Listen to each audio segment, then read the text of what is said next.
一个其貌不扬的女人每天奔波劳碌，在河边洗衣服，在小旅店里做卫生，几乎做了所有的脏活和累活。她的目光中透着卑微，透着怯懦，甚至淡淡的恐惧。这样一个奔波于小小村镇的普通女人，她的身后会有着什么不为人知的秘密呢？她叫萨赫芬。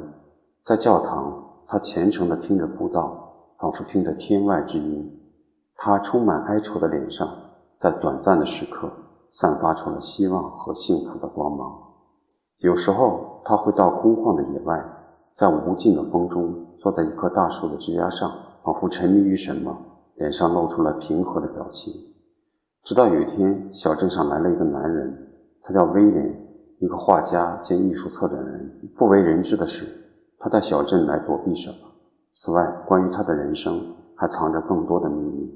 一天，当威廉为世事所困时，萨赫芬忍不住低声对他说，如果痛苦的时候去大自然，在大树下听虫鸣鸟鸣，或者爬上树枝在那里坐上一会儿，微风拂面，你便会感到平静和幸福，所有的苦恼便烟消云散了。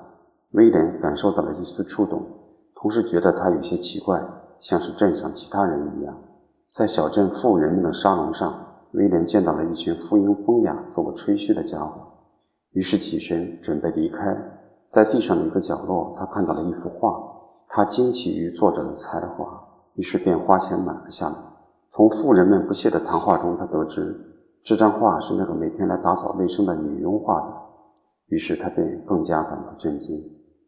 第二天，萨赫芬来了，在威廉的要求下，萨赫芬带他去看了其他的画，那独特的色彩、疯狂的线条、运动的生命力，都让他感到了一丝震撼。这些颜料都是萨赫芬因陋就简，从花瓣枝叶、泥土、面包渣甚至动物的血液取材自制的。偶尔他也会在小店市场购买一点颜料。威廉被萨赫芬的才华所折服，要求他辞去女佣的工作，专心作画。而萨赫芬则认为，做女佣的工作并不影响自己绘画，只要执着于自己的作品，在铁锅里也能找到上帝。此后，威廉便在巴黎为萨赫芬筹办画展，而萨赫芬也迎来了女人人生中最美好的时刻。被人发现，被人欣赏，找到知音的感觉是很多人都有体会的。萨赫芬的人生沉浸在了无尽的幸福中。他用画画得来的钱还清了租金，并且从小店买走了几乎所有的颜料，然后继续作画。好景不长，战争来了，第一次世界大战席卷欧洲。在德国人即将进入小镇之际，威廉匆忙逃跑了。这是萨赫芬人生中再次被人抛弃。离行前，威廉保证自己会回来的，而萨赫芬心情低落，对未来忧心忡忡。他拒绝了威廉留下的钱。在战争期间，他将自己关在偏僻的小屋里疯狂作画，他的内心呈现在一幅幅的画作之上。战争结束后，在世界的另一端，威廉正和自己的男伴过着幸福的生活。他早已忘记了萨赫芬的存在。一天，他从报纸上发现了萨赫芬的消息。从报纸上，他了解到小镇即将举行一个画展，而他以为萨赫芬早已去世了。那天晚上，威廉辗转反侧，终于第二天来到了小镇，见到了久别的女人。萨赫芬已经衰老，但仍在匆忙做着粗鄙的活计。时光和沧桑已经写在两人的脸上。威廉答应他兑现诺言，帮萨赫芬在巴黎举办画展。于是萨赫芬再次充满了希望。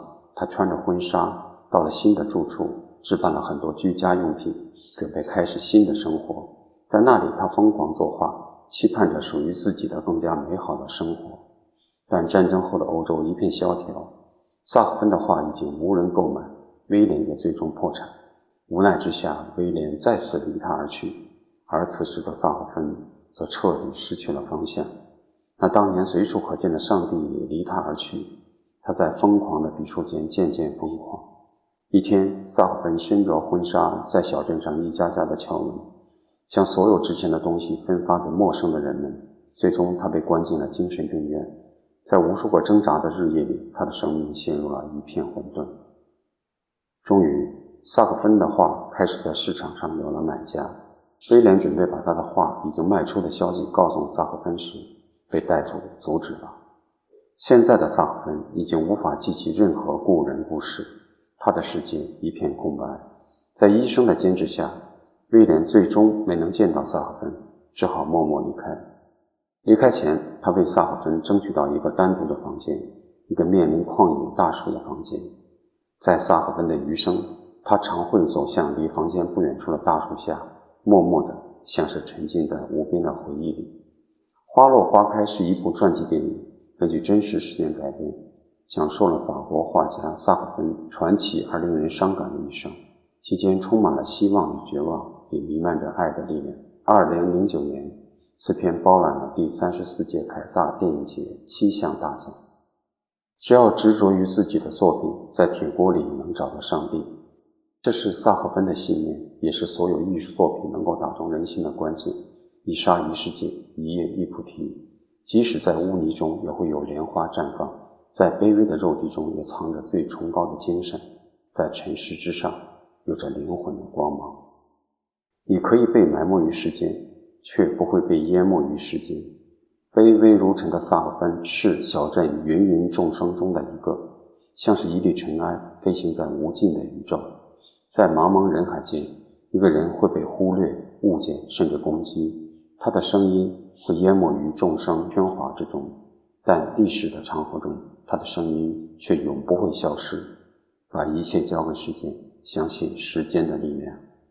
生活如海，人生似客，匆匆而行，载哭载歌。萨赫芬与他的人生给了我们更多的启示，相信你我会有更多感触，难以言表，却又难以忘却。这便是生活之味，任花落花开，花开花落。感谢您的收看，补光说影为您分享好的故事、好的电影，感受不一样的人生。